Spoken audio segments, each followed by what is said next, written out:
Subscribe कीजिए हमारे YouTube channel नाते रजा को और बेल आइकन को प्रेस कीजिए, जिससे आपको हर रोज न्यू वीडियो की नोटिफिकेशन। लोग भारत को सिर्फ यूज करते हैं, भारत का नाम इस्तेमाल करते हैं, वरना भारत के अगर हकीकी मुहाफिज कोई है तो वो ला इलाहा इल्लल्लाह मुहम्मदुर रसूलुल्लाह पढ़ने वाले हैं। लोग किस तरह की बातें करते हैं, हमें लोग सबक सिखाते हैं भारत की हिफाजत का, हमें लोग कहते हैं भारत के तहफ्फुज का, हमें लोग कहते हैं भारत की वफादारी का। हम पूछना चाहते हैं, अंग्रेजों के खिलाफ जब टीपू सुल्तान ला इलाहा इल्लल्लाह मुहम्मदुर रसूलुल्लाह पढ़ने वाला जब लड़ रहा था तो गद्दारी करने वाले कौन थे? गद्दारी करने वाले कौन थे? अंग्रेजों के हाथों में मुल्क को थाली में सजा कर देने वाले कौन थे? हम नाम नहीं लेना चाहते, ये हमारी शराफत है, क्योंकि हमारा मसलक सूफिया है। लेकिन कोई अगर ये कहे कि भारत की वफादारी के लिए फला नारा लगाना होगा और फला नारा लगाना होगा, हम किसी नारे को नहीं जानते। ये भारत हमारा मुल्क है, हम कल भी वफादार थे, आज भी वफादार हैं। अरे लोगों, औरों की राखें तो बह करके कहां लापता और गुमनाम जगहों पर जा चुकी है, हमारी अमानतें इसके सीने में दफन है। जिस मोइनुद्दीन को हम अपनी मां से ज्यादा चाहते हैं वो इसके सीने में सो रहा है, जिस निजामुद्दीन को हम अपने बाप से ज्यादा चाहते हैं वो इसके सीने में सो रहा है। इतनी कीमती अमानतें इसके सीने में दफन है।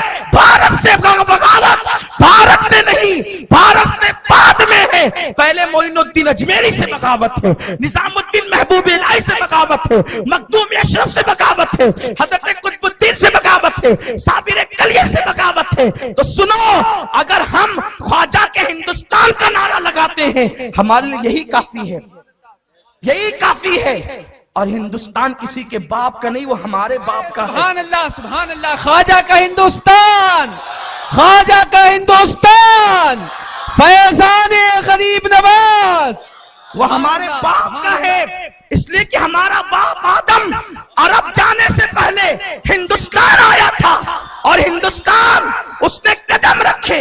ये जो हिंद को आज तरक्की मिल रही है ये हजरत आदम के कदम की बरकत है। उनकी पेशानी में जो नूरे मुस्तफा था उस नूरे मुस्तफा की बरकत है। या सूफिया और गरीब नवाज जैसे लोग जो इसके सीने में सो रहे उसकी बरकत है। वरना जो बैठता है लूटने के लिए बैठता है। ये तो लुट चुका होता अगर गरीब नवाज ना होते, ये तो लुट चुका होता अगर महबूब इलाही ना होते, ये तो लुट चुका होता अगर साबिर कलियर ना होते। इन बुजुर्गों ने संभाल रखा है। हमें नारे न सिखाओ, हम अच्छी तरह जानते हैं हमें कौन सा नारा लगाना है, और हम अच्छी तरह जानते हैं मुल्क की वफादारी। इसलिए कि जब सब बिक रहे थे तो जिहाद का फतवा देने वाला अंग्रेजों के खिलाफ कोई और न था, वो ला इलाहा इल्लल्लाह मुहम्मदुर रसूलुल्लाह पढ़ने वाला फजल खैराबादी था। और ला इलाहा इल्लल्लाह पढ़ने वालों में भी हर कोई नहीं था, ला इलाहा इल्लल्लाह पढ़ने वालों में भी सिर्फ वही थे जो या रसूल अल्लाह पुकारने वाले थे, जो मज़ारात पर जाने वाले थे। वरना हाँ, कुछ ऐसे भी थे, बड़ी माजरत के साथ तल्ख है लेकिन हकीकत है, कुछ 600 रुपये ले रहे थे, कुछ इंडमान जा रहे थे। 600 रुपये लेने वाले वो थे जो आज मुल्क के बारे में गुफ्तगू करते हैं, और इंडमान जाने वाले हमारे असलाफ थे।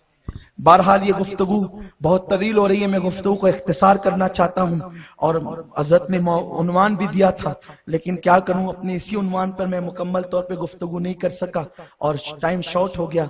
तो ये कहना चाहता हूँ, हमने कभी भी भारत के खिलाफ, मुल्क हिंदुस्तान के खिलाफ किसी कार्रवाई में हिस्सा नहीं लिया है, और इंशाल्लाह ना हमारे जवान लेंगे।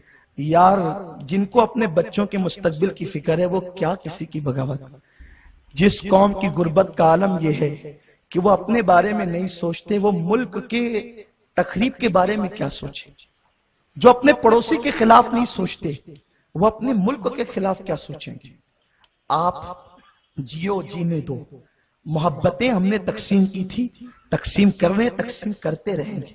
हाँ, हमने कभी मुल्क को लूटा नहीं, जिन्होंने लूटा हमने उन लूटने वालों से मुल्क को बचाया, मुल्क को आजाद कराया। काफी मुरादाबादी हमारा सपूत था जिसने जो है वो अंग्रेजों के दार पर फांसी ली थी। हाँ, वो हमारा वो या रसूल अल्लाह कहने वाला था, वो नात पढ़ने वाला और नात लिखने वाला था। हाँ, इसलिए कोई हमें न सिखाए। और अगर आज मौलवियों की जबानें बिक रही है तो हम किसी ऐसे मौलवी को नहीं मानते जो शरीयत के खिलाफ बात करें, क्योंकि हमारे यहाँ तो मियार रसूलुल्लाह की जात है।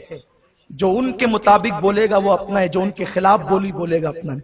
और आपको भी कहता हूं, पोपट मत बनो, दूसरों की बोली सुन करके मत बोला करो, बल्कि बुलबुल बनो, अपनी बोली बोला करो। किसी मुफक्किर ने कहा है, तोता कैद इसलिए रहता है कि वो दूसरों की बोली बोलता है, और बुलबुल आजाद इसलिए होती है कि वो अपनी बोली बोलती है। अपनी बोली बोलो, तोता मत बनो। जिसने जो कह दिया, हाँ ठीक है, ये भी ठीक है, वो भी ठीक है। हम जमीर फरोश लोग नहीं है, हमारा मजहब अपना मजहब है। हम अपनी माँ को नहीं पूजते, जो हमारी हकीकी माँ है हम उसको नहीं पूछते, तो जमीन को हम क्या पूजेंगे? हम सिर्फ अल्लाह की इबादत करते हैं। हाँ, लेकिन हमारे रसूल ने सिखाया, हुजूर अलैहिस्सलाम ने सबसे पहली जंग में जो हिस्सा लिया, ऐलान नबुव्वत से भी पहले 14 साल की उम्र में, वो मुल्क के तहफ्फुज के लिए लिया। मक्का पर लोगों ने हमला किया था, हुजूर अलैहिस्सलाम ने मुल्क की लड़ाई में सबसे पहले हिस्सा लिया। अपने चचाओं को पत्थर उठा उठा कर देते थे और तीर उठा उठा कर देते थे। हमारे नबी ने सिखाया, जब मुल्क की आबरू पर आंच आ जाए तो हिफाजत करना, ये तुम्हारे नबी की सुन्नत है। तो इसलिए हम मुल्क के गद्दार नहीं, और हमें किसी को कसम देने की जरूरत भी नहीं है, और हमें कस्में उठाने की जरूरत भी नहीं है। हम वफादार हैं या गद्दार, इसलिए कि हिंद की सरजमीन पर हमारी तारीख लिखी हुई है। तारीख को मस्क करने वाले तारीख छुपा सकते हैं, लेकिन उसको मिटा नहीं सकते। इंशाअल्लाह फिर वो दिन आएंगे कि हकीकत में हिंदुस्तान को बचाने वाला कौन था, हिंदुस्तान को सजाने। बस इतना अर्ज करूं, अगर हमने लूटा होता तो लाल किला बनाने वाला कौन था, ताजमहल बनाने वाला कौन था, भुलभुलैया बनाने वाला कौन था, हिंद को सजाने वाला कौन था? हिंद को कीमती हीरो से जड़ने वाले हम थे, शाहजहां की शक्ल में हम थे, अल्लाह अकबर, जहांगीर की शक्ल में हम थे, जो है वो तैमूर की शक्ल में हमने वो इमारतें दी है। आज हिंदुस्तान अगर किसी इमारत की वजह से दुनिया के सामने आबरू बना हुआ है तो वह हमारी इमारत है, जिसे ताजमहल कहते हैं। अल्हम्दुलिल्लाह ताला। तो हमने दिया है, लिया नहीं है, और तहजीब दी है, तमद्दुन दिया है, कल्चर दिया है। और आपको बताऊं, लोग बातें करते हैं हम मुल्क के वफादार हैं, सारे जहां से अच्छा हिंदुस्तान हमारा। ये तराना लिखने वाला कौन था? ये तराना लिखने वाला कौन था?